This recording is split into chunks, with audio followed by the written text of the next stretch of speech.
Shalom, shalom.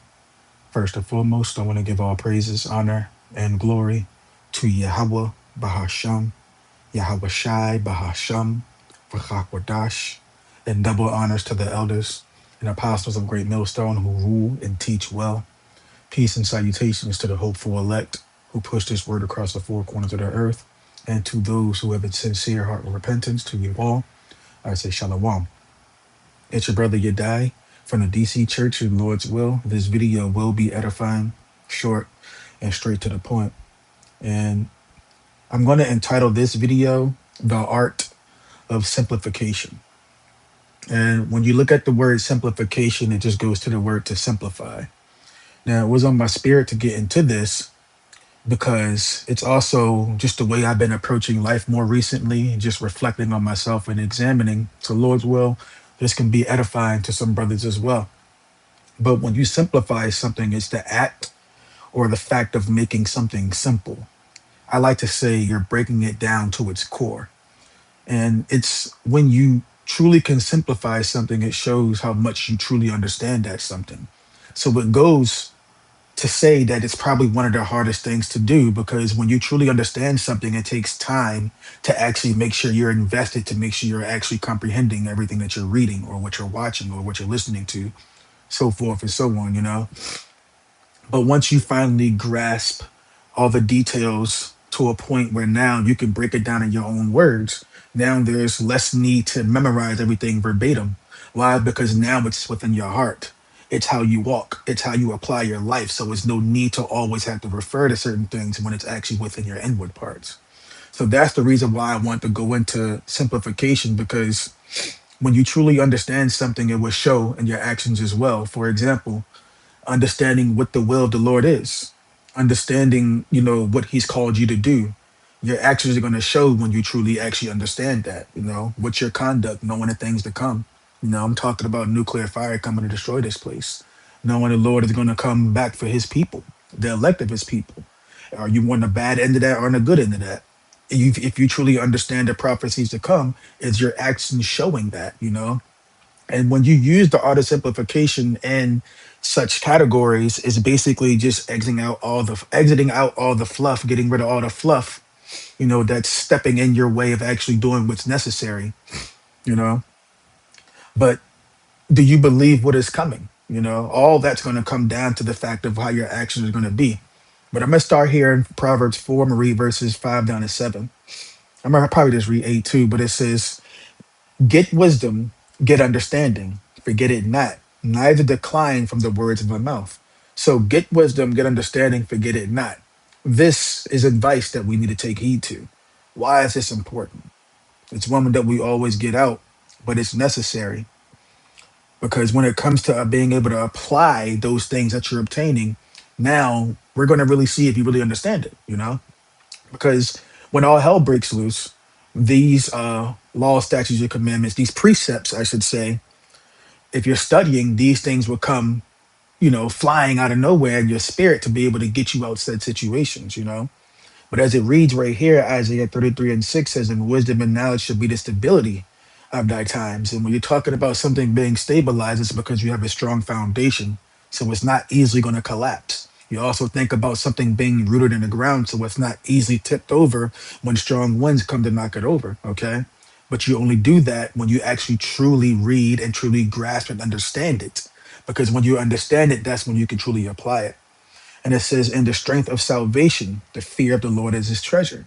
So that's why it's so important to get wisdom and understand it and not forget it. Okay. Let me go back to Proverbs 4,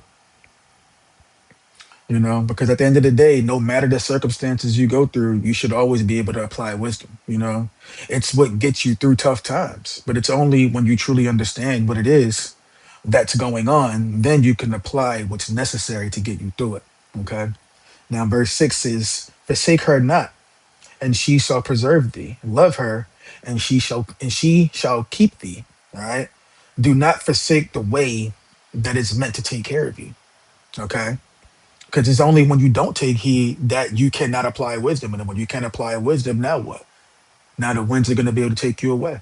Okay. And it's only because you didn't listen to counsel. You didn't study the way you should walk. So when it's time to apply it, now you're going to fail. Okay. The 5 P's, proper preparation prevents poor performance. So if you truly understand this, you'd apply it. All right. Now, the main thing is what? Verse 7, wisdom is the principal thing. Therefore, get wisdom, and with all thy getting, get understanding. Okay. Wisdom is the main thing. So take heed to it. It's what you obtain, be sure to understand it to its core. That's what simplifying is. And when you understand it to its core, now you can actually use it. Verse 8 says, exalt her, and she shall promote thee. Plain and simple, as I just said, right? She shall bring thee to honor when thou doest embrace her. But you're called to embrace it. You're called to utilize it. Okay. Because when you're simplifying, it strips away the noise to reveal the essential core. Let's take Matthew 14. And when Peter saw Yahweh Shai walking on water, I'm not going to get it, but y'all understand the story, right? When Peter sees Yahweh Shai, he responds in faith by walking on water as well. It's only when he becomes aware of the storm, and the storm becomes the dominant focus. And because it became the dominant focus, now that fear replaces the trust, and that's when he starts to sink. All right. Now, when you look at the storm, that's the noise, that's the external factors in life that's going to cause you to pay attention to other things that you lose your way in as truth. All right. And that focus starts to shift. You know, now your focus is focused on those the thorns in your flesh rather than actually focused on Yahweh Shai. Because you got to remember, when you thou come to serve the Lord, prepare thy soul for temptation. So you're going to get thorns in your flesh. You're going to get things that's going to come your way. Why? It tests your sincerity. It makes you battle tested. Are you really real in this thing? The second something comes and make it hard in your life, are you going to stop or are you going to keep fighting? But you want to shift that focus and keep your eyes focused on your Shai, okay? Because the thorn in your flesh, that's the fluff. Those are your non-essentials. Now, don't get me wrong, it's not something you need to ignore, but it's something that you need to get through and understand that, you know what, this is just a test. This is just fluff. So you strip those things away. That way you can focus on what really matters. In this sense, Peter need to focus on your Shai and us as well in this truth. All right. Because our calling to this truth, it remains true regardless of the remaining circumstances. It's not all of a sudden going to change just because the things around us are changing. If anything, the things around us are changing because the truth is only showing itself to be more true than what we noticed before. All right. And the reason why I say what we noticed before is because we all came from a certain walk of life and had to hear this before we came into it. It needed to resonate with our spirit. And Lord willing, I am part of that number to have the proper spirit to have it resonate with it, right? But that's when all of a sudden your faith is sustained by you keeping the central reality central, meaning this truth needs to be the central thing. All right. The fear only grows when the secondary realities, although external factors, it eclipses the primary one. All right. Now let me get a couple precepts before I close out. I'm gonna start off with Hebrews 12, but I'm gonna get all these in the AMP. But it says, therefore, since we are surrounded by so great a cloud of witnesses who by faith have testified to the truth of the Most High's absolute faithfulness, stripping off every unnecessary weight, that's the key point I want to get there, and sin, which so easily and cleverly entangles us, let us run with endurance and active persistence the race that is set before us, looking away from all that will distract us and focusing our eyes on Yahweh Shai, who is the author and perfecter of faith, the first incentive for our belief, and the one who brings our faith to maturity. All right. Stripping away all that fluff and focusing on Yahweh Shai. And it says, who for the joy of accomplishing the goal set before him endured the cross, disregarding the shame, and sat down at the right hand of the throne of the Most High, revealing his deity, his authority, and the completion of his work. Just consider and meditate on him who endured from sinners such bitter hostility and against himself. Consider it in all comparison with your trials. So we have to consider the same things that Yahweh Shai went through. To a certain extent, we're going to have to go through those things as well to be able to get through. All right.